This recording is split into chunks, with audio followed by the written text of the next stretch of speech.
concejales, en el caso de nuestra localidad, sabemos que todavía tenemos mucho para transitar. Y en el aspecto más vinculado con la actividad privada, tenemos la certeza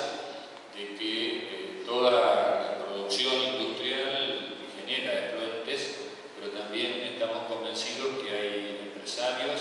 que hay instituciones que están dispuestas, si están aquí presentes y si por ahí no pudieron venir, están comprometidas con tratar de sumarse a este proyecto y de ir instrumentando el saneamiento ambiental,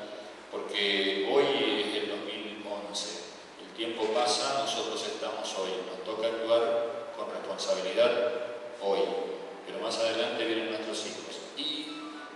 nuestros hijos van a heredar este presente que nosotros les dejamos. Por lo tanto, considero importante este encuentro y al mismo tiempo con los señores concejales que están aquí presentes, integrantes de nuestro Consejo Deliberante que permanentemente monitorean, con la Secretaría de la Producción, con la gente del Parque Industrial, con las empresas que están aquí presentes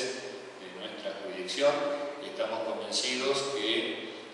tenemos mucho trabajo por realizar, pero estamos dando el primer paso con el pie derecho y ojalá que con el transcurso del tiempo podamos comprobar y podamos demostrar que este paso que se ha dado ha servido